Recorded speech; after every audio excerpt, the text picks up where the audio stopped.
Good morning, Rick. How Hi, are you? Mom. I'm doing well. How are you? Good. Well, we're here to record a short segment for the 2022 GWIT Annual Summit, and the specific area is mothers and sons. Yeah, I think overall it's definitely impacted me in a positive way. I think over time I definitely started to understand and kind of realize the balance that you need to strike between having a successful professional career and then also being at home and being my mom. And I can definitely remember times that, you were a little bit late to pick me up from after school care or whatever, but on the flip side, I also remember you always having a home-cooked lunch for me to bring to school. And I also remember you never missing a band concert or varsity tennis match. You managed to find the balance between work and home, and I think I learned from that. Yeah, I think at the crux of it, I've always had a high-performing mom and by extension a high-performing sister, and I've always had women role models to look up to, and I think that's manifested itself in my personal relationships. I've had friends who are women be on National Jeopardy and compete for tournaments there, and I've had women friends lead venture funds at school. And I've also, the Dean and Vice Dean of Wharton, Dean Erica James and Vice Dean Diana Robertson, they're both women as well. So I've always been surrounded by high caliber women who are definitely role models for me to look up to and grow from. And I think just being around you and learning from all of these women and hearing their stories has allowed me to be more appreciative of the challenges and microaggressions that women go through, and that's helped me be a better ally to women myself.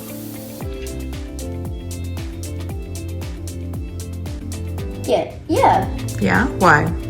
Well, first, it would definitely make sure that the whole family is more safe than usually others that probably have all their personal information just basically out in the open.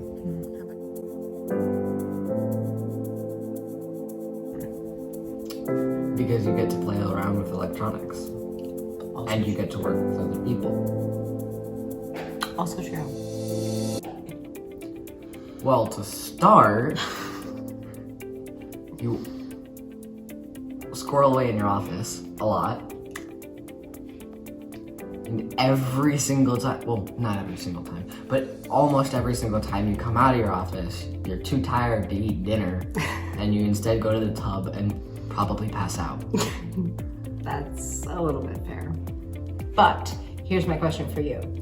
How many times have you seen your mom work on a Saturday or a Sunday? No. Right? How many times have you seen your mom work at 8 o'clock at night or 9 o'clock at night? Every now and then. Really?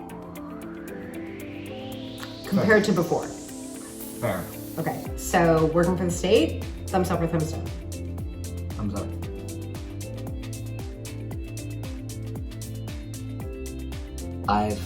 Like I said, I've listened to a lot of meetings and I've heard just a lot of things that I would consider misogynistic within the field of tech and like almost discriminatory towards you. And it sucks because like it's just uncalled for, and I feel like you handle it so well, but like you shouldn't have to handle it at all. And that's why I feel like it's harder to get to where you are right now being a woman rather than if you were a man. It's a male that supports. It's a male that wants everybody to be treated equally, and if they're not treated equally, They would stand up they for would each stand up other. for each other. Just to recognize all of the social pressures or work pressures that women face and recognize our own privilege and what we can do to use that privilege to help other women or other people who do not have as much privilege.